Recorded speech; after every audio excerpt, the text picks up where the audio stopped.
Assalamualaikum warahmatullahi wabarakatuh. A'udzu billahi minasyaitonir rajim. Bismillahirrahmanirrahim.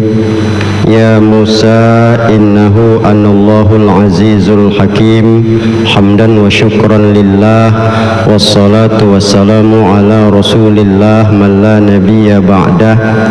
Allahumma salli ala Muhammadin awwalu makhluqatika nur min nuri dzatika nabika wa rasulika rahmatan lil alamin.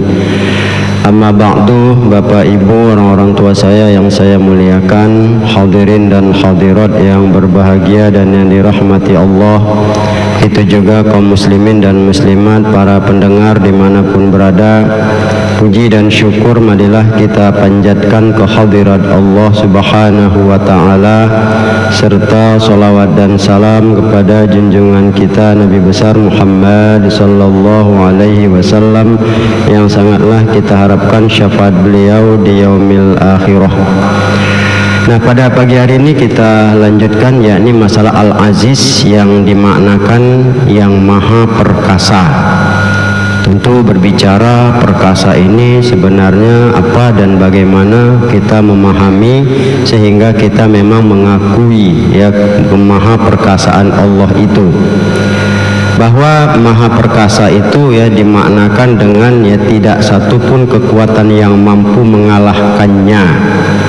Ya, ini makna perkasa itu tidak satu kekuatan pun yang mampu mengalahkannya. Ya, dia yang maha mengalahkan siapapun yang melawannya. Nah, ini kalau kita lihat, ini baru satu makna yang terdapat di Al-Aziz. Ya, tidak ada satu kekuatan pun yang mampu.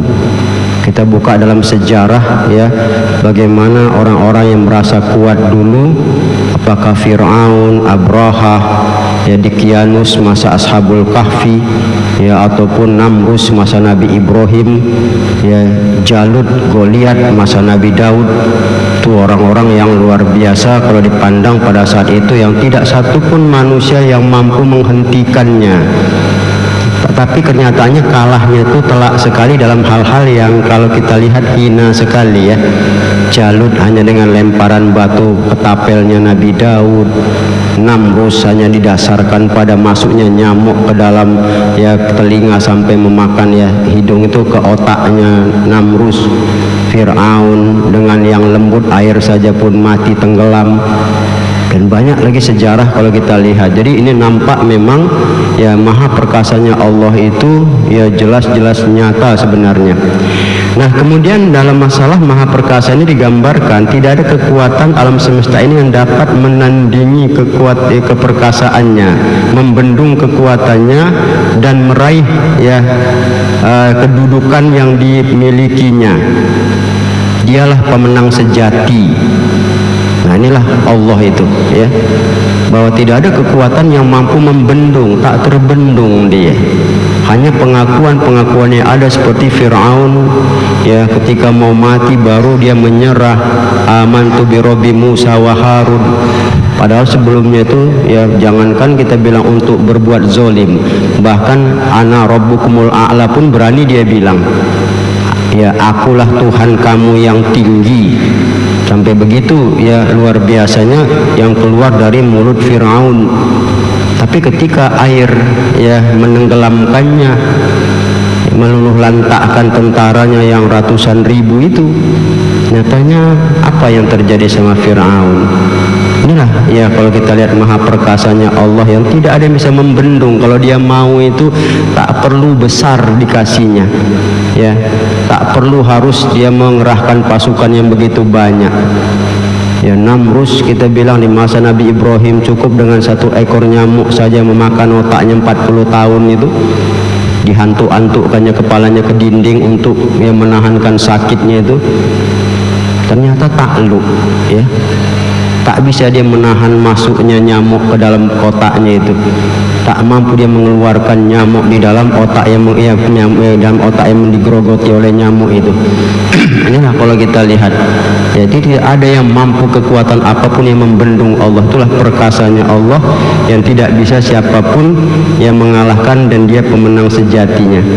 Dan selain itu, maha perkasa ini digambarkan adalah maha mulia sifatnya, ya, sehingga satu keburukan, kehinaan, dan serta ya nilai hal yang dapat menyentuh dirinya itu. Jadi tidak ada ya, kita mau meletakkan apa sama Allah dalam nilai keburukan, apa buruknya Allah, sementara yang dikalahkan itu manusia yang buruk. Apa hinanya Allah membuat begitu, sementara yang dihinakan ini kita bilang layak untuk dibikin seperti itu. Jadi memang tidak ada alasan untuk meletakkan, menyentuh Allah itu pada sifat-sifat yang rendah, itu nggak ada ya. Begitulah maha perkasa itu sebenarnya kalau mau kita pahami ya. Belum lagi tidak ada satu kekuatan pun yang mampu kita bilang ya mengurangi kemuliaannya, tidak ada satu kemuliaan pun yang menambah lagi kemuliaannya. Jadi memang ya apapun yang kita bikin untuk yang meruntuhkan Allah itu nggak akan ada, nggak akan bisa dia. Atau kita bikin mulia untuk menaikkan lagi derajat dia sebagai Tuhan, itu juga tidak ada pengaruhnya, dan tidak ada memang bisa terjadi seperti itu. Inilah gambaran kalau kita lihat ya, subhanallah, ya luar biasanya Allah itu yang pada dasarnya ya hal-hal yang terjadi ya nyata di hadapan kita.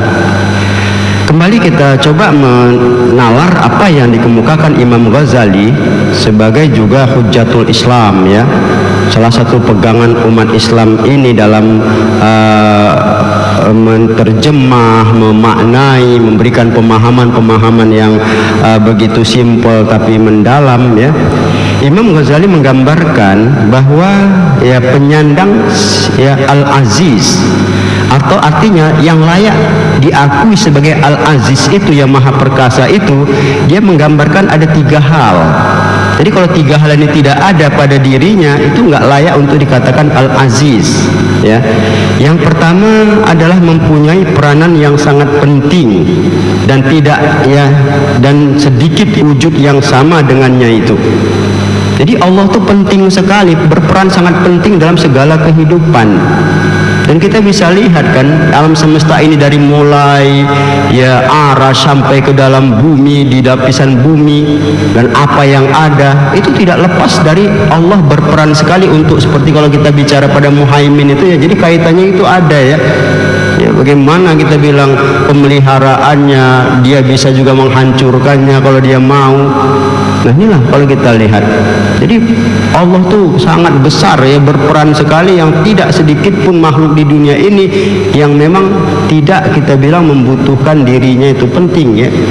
Makanya kita bicara seperti ya Nabi Daud sama Nabi Musa yang pernah mempertanyakan keberadaan Allah, menjaga ya peran Allah, kalau bagaimana apa tidak ngantuk, tidak tidur, itu yang digambarkan seperti di surah Al-Baqarah 255 itu kan, la ta'khuzuhu sinatu wala naum, Allah maha hidup lagi maha berdiri sendiri mengatur segalanya, dia tidak ada ngantuk dan tidur, sedikit pun tidak ada kata ngantuk dan tidur sama Allah itu. Sehingga bagaimana digambarkan Nabi Musa saja 3 hari ya tidak tidur, tak sanggup ya, hari kedua hancur bejana yang dia pegang itu kan. Nah, maka kalau kita kaji pada maha perkasanya Allah jelas ya. Kemudian yang kedua, sangat dibutuhkan Allah tuh jelas ya, kita tidak bisa lepas dari dia. Apalagi kalau kita lihat di beberapa ayat itu kan, akhizatun binasiyatiha, bahwa Allah itu ya memegang ubun-ubun hambanya itu, nyawa kita nih di ubun-ubun itu dipegangnya, kapan dia mau tarik habislah kita, sepanjang dia jaga. Coba ini berapa banyak di dunia ini makhluk yang hidup bernyawa, coba manusia saja coba. Bagaimanalah mau kita bilang seperti tadi tidak diperlukan sama kita, bahwa kehidupan kita sedikit pun tidak lepas dari ya genggamannya itu. Siapa yang bisa coba kalau mau kita kaji ya, seperti raja-raja yang merasa kuat ya, dia mampu mengawasi dan sebagainya, tapi pada dasarnya tidak ya, kurang bahwa mereka juga punya kelemahan. Nah, baru yang ketiga bahwa Al-Aziz itu ya cirinya digambarkan Imam Ghazali adalah sulit untuk diraih dan disentuh. Ya, tidak bisa. Makanya Allah tuh tidak bisa disentuh. Ya, ada ya ada. Nah, maka digambarkan Imam Ghazali seperti matahari misalnya. Ya, matahari itu kalau dilihat tidak ada tanding bandingnya. Ya, manfaatnya kalau dia itu bertata surya yang tidak ada bandingnya kan matahari. Tegak dia, ya, kokoh, menyinari terus, ya. Kemudian matahari ini kalau dilihat juga kalau kita lihat ya apa yang terjadi sama matahari, dimanfaatkan ya, sangat ya, manfaat itu sangat dibutuhkan semua makhluk. Tapi ketika bicara tentang ya matahari ini apa? Tapi matahari dapat disaksikan dan dirasakan dia. Kalau Allah jelas ya tidak dapat disaksikan dan dirasakan di dunia ini, tapi kita bisa lihat perannya. Ya seperti terjadinya masa sama Fir'aun itu kalau kita lihat kan tidak nampak. Tapi bagaimana laut terbelah menjadi 12 jalur? Bagaimana diantaranya ada dinding-dinding dari air yang dipegang basah? Bagaimana ya daratan laut itu yang tidak rata dinaikkan kering menjadi satu jalan? Coba gimana bikinnya itu? Kayak mana cara membuatnya coba? Kan tidak nampak dia, tapi ada terwujud di depan mata saat itu. Ini kalau kita lihat subhanallah ya memang ya apa ya gambaran bagaimana nilai keberadaan Allah ini luar biasa ya. Hanya kalau kita paham ya Bapak Ibu hadirin dan ya para pendengar, bala Al-Aziznya Allah ya sangat-sangat luar biasa yang bisa kita ya pahami begitu mendasar.